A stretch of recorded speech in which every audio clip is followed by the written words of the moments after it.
Selamat pagi para saudara, salam sejahtera dan pace e bene. Kita bertemu kembali lagi pada hari ini, secara khusus pada tanggal 2 November 2021 dalam peringatan arwah semua orang beriman. Di dalam gereja kita ada suatu tradisi yang baik, yakni mendoakan jiwa-jiwa orang-orang yang telah meninggal, secara khusus bagi mereka yang telah meninggal dan berada di api penyucian. Tradisi yang satu ini mungkin masih menjadi suatu kontroversi, secara khusus bagi mereka yang tidak atau belum menjadi anggota dari gereja Katolik. Itu menjadi suatu kontroversi karena banyak yang menganggap bahwa nasib dari jiwa-jiwa yang telah meninggal itu sepenuhnya berada di tangan Allah, karena Dialah yang berkuasa untuk menghakimi mereka. Namun gereja Katolik sendiri menyatakan bahwa masih ada kaitan antara manusia yang ada di bumi dengan jiwa-jiwa yang berada di api penyucian. Ajaran gereja Katolik mengenai mendoakan jiwa-jiwa orang beriman tentu saja memiliki landasan-landasan tertentu. Kira-kira bagaimana peringatan arwah semua orang beriman ini memiliki landasan tertentu dan menjadi suatu tradisi yang baik bagi gereja Katolik? Baik, yang pertama yang perlu kita lihat ialah landasan biblis atau landasan dari kitab suci, karena seluruh ajaran gereja kita harus berangkat dari kitab suci terlebih dahulu. Landasan biblis yang digunakan yakni kitab Makabe yang kedua bab 12 ayat 43 sampai 45. Dikatakan di sini, kemudian dikumpulkannya uang di tengah-tengah pasukan. Lebih kurang 2.000 dirham perak dikirimkannya ke Yerusalem untuk mempersembahkan korban penghapus dosa. Ini sungguh suatu perbuatan yang sangat baik dan tepat, oleh karena Yudas memikirkan kebangkitan. Sebab jika tidak menaruh harapan bahwa orang-orang yang gugur itu akan bangkit, niscaya percuma dan hampalah mendoakan orang-orang mati. Lagi pula Yudas ingat bahwa tersedialah pahala yang amat indah bagi sekalian orang yang meninggal dengan saleh. Dari sebab itu, maka disuruhnyalah mengadakan korban penebus salah untuk semua orang yang sudah mati itu, supaya mereka dilepaskan dari dosa mereka. Apakah yang bisa kita pahami dari kutipan ini?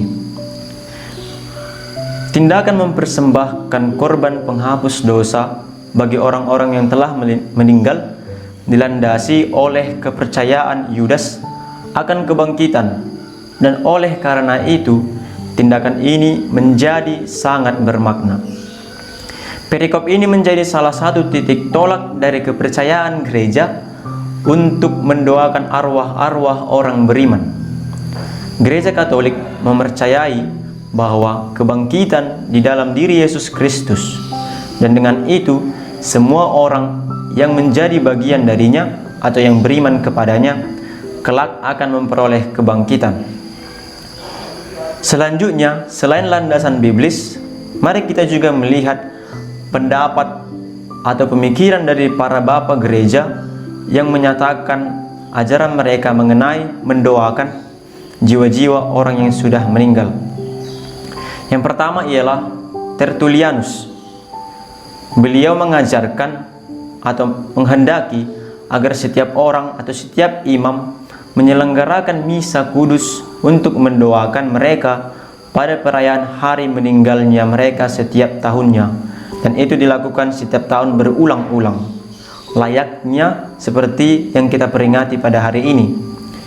Lalu kemudian Santo Cyrillus dari Yerusalem juga dalam pengajarannya mengatakan bahwa di dalam Ekaristi dimasukkan doa-doa untuk jiwa-jiwa orang yang sudah meninggal. Yang ketiga, Santo Yohanes Chrysostomus menyatakan, janganlah kiranya kita bimbang untuk membantu orang-orang mati, dan mempersembahkan doa untuk mereka.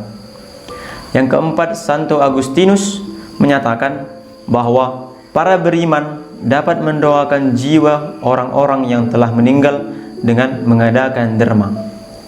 Keempat para bapak gereja tersebut, dan kita melihat kaitannya bahwa selalu ada hubungan antara orang-orang yang masih hidup di bumi ini dengan mereka yang sudah meninggal dan berada di api penyucian. Dan dengan itu kita juga bertanggung jawab untuk mendoakan mereka.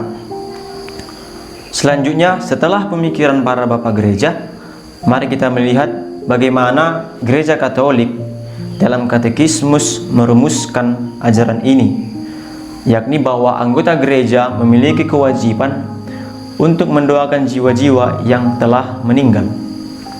Yang pertama, katekismus gereja Katolik nomor 1032.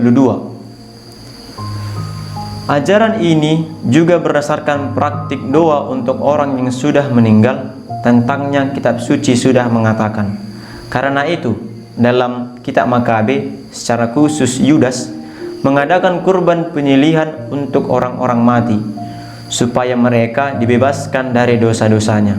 Nah, pada poin ini jugalah kitab Makabe tadi dijelaskan oleh katekismus gereja Katolik. Maka dari itu, kita memiliki suatu penjelasan yang lebih baik lagi dari gereja Katolik. Sudah sejak zaman dahulu, gereja menghargai peringatan akan orang-orang mati dan membawakan doa dan terutama korban Ekaristi untuk mereka supaya disucikan dan dapat memandang Allah dalam kebahagiaan. Gereja juga menganjurkan amal, indulgensi, dan karya penitensi demi orang-orang mati. Yang kedua, katekismus gereja Katolik nomor 1055. Berkat persekutuan para kudus, gereja menyerahkan orang-orang mati kepada belas kasihan Allah dan berdoa untuk mereka, terutama mempersembahkan kurban Ekaristi suci. Kepercayaan akan kebangkitan badan membuat gereja mengajak setiap orang untuk bersatu mendoakan jiwa-jiwa yang berada di api penyucian. Hal ini adalah tanggung jawab dari setiap anggota gereja Katolik.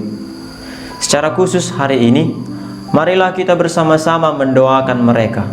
Semoga mereka dengan doa-doa kita menerima belas kasih Allah yang Maha Rahim dan kelak dibangkitkan kembali untuk bersatu dengan Yesus Kristus dalam kerajaannya.